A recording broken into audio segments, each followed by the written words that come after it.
So it's been a really interesting day today in Playground Projects. So 2 weeks ago, I went through a massive team restructure, something I've been wanting to do since I first came into the business, since I first acquired the business back in the start of October. So we're just going over the 6 month mark now, but timing was everything. And when I joined the business, there was 9 people, of which 6 were managers, but no one was really managing.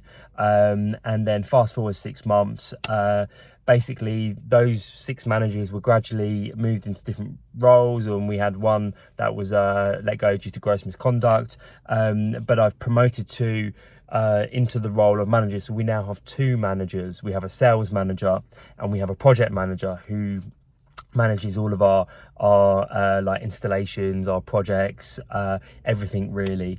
And both of these characters are what I would deem as proper managers. They are about risk analysis, systems and processes, allocation of resources, training and team development, everything you would want from a good, solid, dependable manager. And today I've actually been in meetings all day. So I've been in the office, but I saw people when I first came in, but I've been literally in my office with people visiting, some partners visiting all day.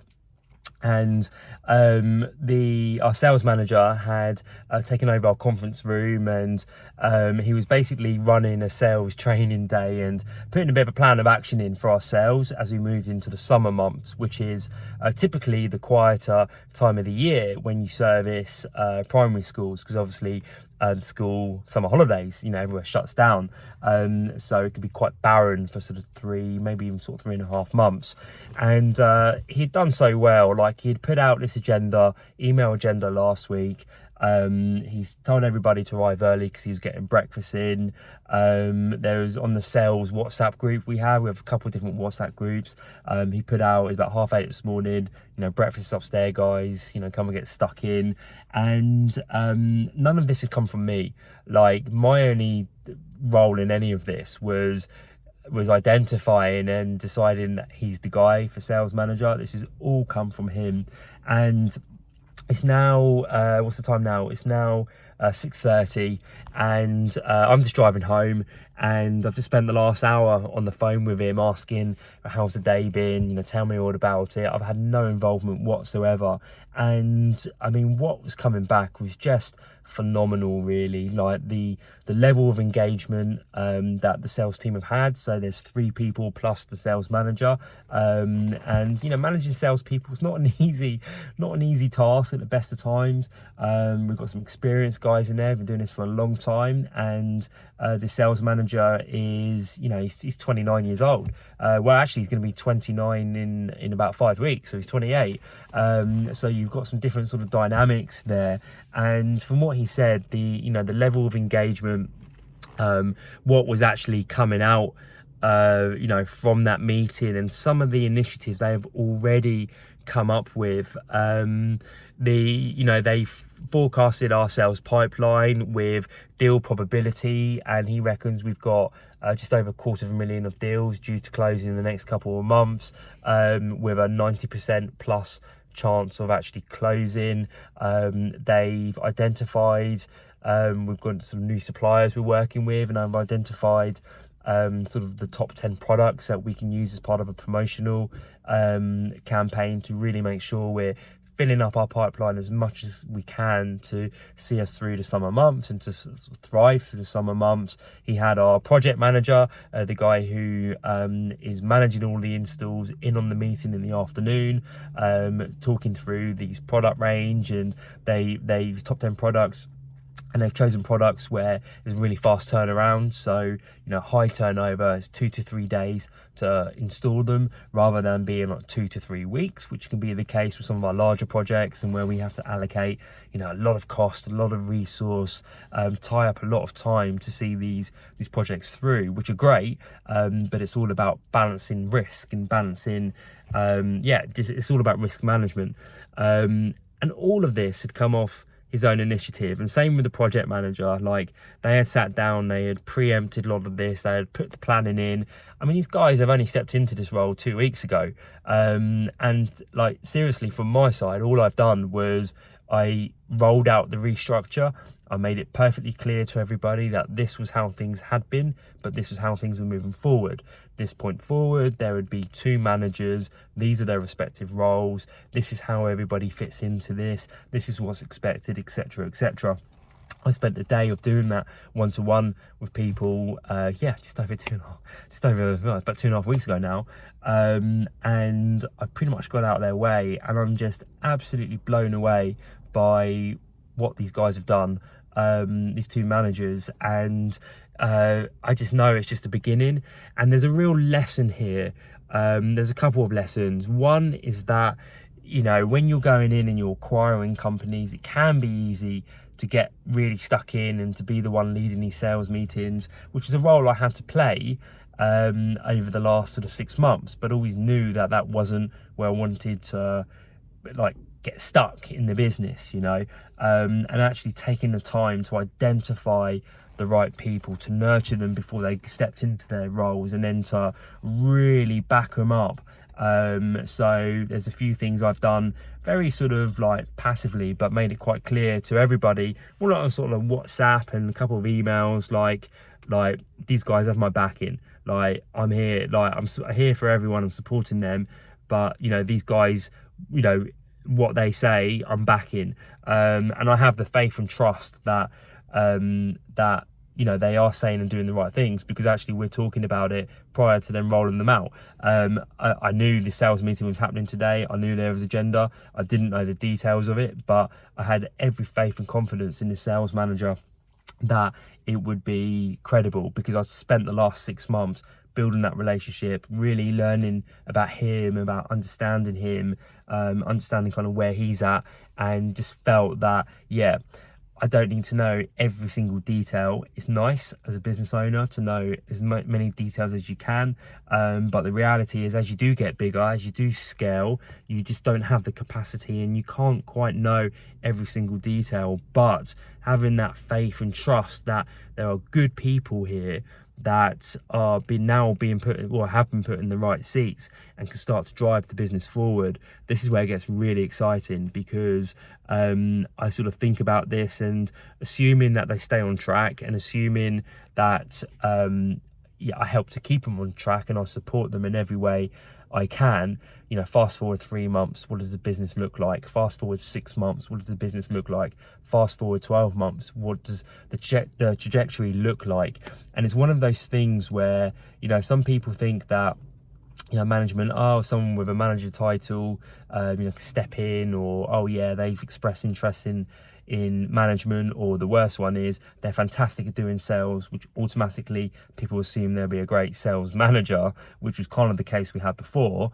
You know, you want to invest that time in your management team before they even step into those roles, to really make sure you've got the right people here in the right seats, because they're linchpins. Like, you get those 2, in this case there's 2 managers, you get those right, and the impact that they're going to have on their respective teams is, you know, is going to be significant. And I'm sort of amazed, because I have every faith and confidence in these 2 managers, I really do, but I wasn't expecting to see like the results and fruition, and I certainly haven't put any pressure on them to be delivering now, but I just wasn't expecting to see it as quick. And even when so I came out to make a coffee for the 2 people I had in my all-day meeting today, and past some of the sales team as they was coming out the conference room to just have a bit of a breather on a break. Like, you right, guys? And every one of them like, yeah, all good. Like, you can see the level of engagement. Like, wow, that's, you know, that's cool. So yeah, I think there's a few important lessons here. I think also as well, like going back to sort of the acquisition piece, is that very often when acquiring these small businesses, a lot of the you know, the ideal is to have a well-run, profitable business with a second tier of management layer. So as the owner, you can come in and you don't have to be involved in the day-to-day, unless you've got a bucket load of cash on day one and you're acquiring much larger businesses, they've not really been the reality for me personally. The businesses I've acquired and certainly the hundreds of businesses I've looked at, and you know, the hundreds of business owners I've spoken to over the years, what I've sort of learned is that they normally get this management piece wrong. But this is actually like a subtle change and shift. I mean, it's just getting the right person in the right seat and doing that a couple times over. Like, the impact that can have on your business and the level of value that can create is not to be underestimated. So when looking at acquisitions, you need to be thinking about this, and I mean really thinking about the people side of this business, and in particular your management team, who are probably not there right now. They may not even be part of the business right now. You know, very often they're in the peripheral somewhere, but you get these pieces right and you're going to see the results from that very quickly. And I have absolutely no doubt in my mind, assuming they stay on track, that the value that's going to be added to this business, like the monetary value, but also the customer value, the supplier, you know, supply chain value there, just everything really is going to be, you know, tenfold what I could do if I was in those roles or trying to do everything. And, you know, it's understanding that's not my role. And it's not your role if you're actively acquiring the businesses, and particularly again in turnarounds, like you may assume that role for a very short period until you get the right pieces into the right places and the right people into the right seats, but you don't want to be doing that permanently.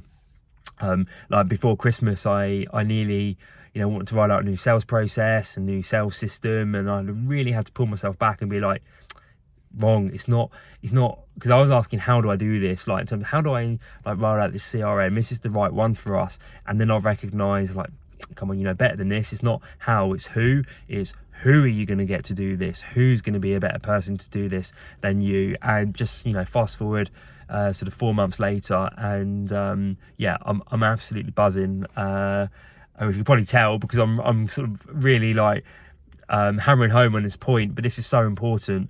In my very first acquisition, that was a manager. I sold that last year, had that for 2 years. That was a management consultancy that specialised in adding value to mainly lower middle market companies. So typically turning over between 2 million to about 20 million. And we worked with about 100 active clients, and it was a great platform where all of our clients were engaged with us because they were fundamentally looking to exit their business. And so we were about exit planning and value, you know, value creation, building value to maximize their exit. We did some work with companies sort of sub $1 million as well. Like that was probably about sort of 30% of our client base. But the number one takeaway I really learned from that, I learned many lessons from that business, but the number one takeaway I learned was that the most impactful way of adding value to your business was your management team. Not only would good managers drive the business forward, roll out processes, manage risk, train and develop your staff, and actually spend the time and really enjoy that, but also as a business owner, if you're able to present and package that business as you're not an integral part of the day-to-day, I mean, the value of that immediately goes up, because quite frankly, you know, if you're watching this, then you're probably very interested in buying the businesses. Like, do you want to buy a job? Are you looking to acquire a business that's going to, you know, require your full-time investment or, you know, sort of a lot of your time? And the answer is almost certainly no. And if it is, I'd question, you know, is this the right strategy overall for you? So yeah, it's a double whammy. And yeah, I'm just buzzing. Like, it's such a massive indicator so quickly, so soon after the restructure. Again, time will tell. It's going to be an interesting month, May, because I'm purposely taking quite a bit of time off. So I've got the best part of 3 weeks off. We've had a bank holiday this week, so it's a 4-day week. It's a Tuesday today, so it's 3 more working days, and I'm technically off for 3 weeks. We're away for one of it. We're going staying in the UK. We're going away with friends and our sort of young families. But then 2 weeks where I'm mainly going to be at home. I've told the managers, look, I'm on call, like available on WhatsApp. If you really need a phone call, I'm there as well. Like, I want them to feel absolutely fully supported in their new roles, but also it gives them more of a platform to build their authority, to start running with things. It shows the rest of the business that, and I'm the point, like, it has to be positioned correctly, but you know, I do trust these guys, and they've got my back in as well, and I just want them to start and get a sense for this business running without requiring every decision to run past me. Not that it does at the moment, or it has been, but it's just shifting people out of that mindset. So yeah, so this month's going to be a real test, and then we'll see how that goes. And the plan for sort of June in particular is to get back in and fix any of the bits that haven't quite worked out, or any creases that need ironing, etc. So bit of a lengthy video, this probably my longest one I've sort of done to date, but this is such a key point. I just can't stress this enough. This is your biggest value driver in the business, plus it's your biggest path to liberation from a business, and yeah, it's just bloody good fun, if I'm honest. So yeah, I hope you enjoyed this video, and I look forward to seeing you in the next one.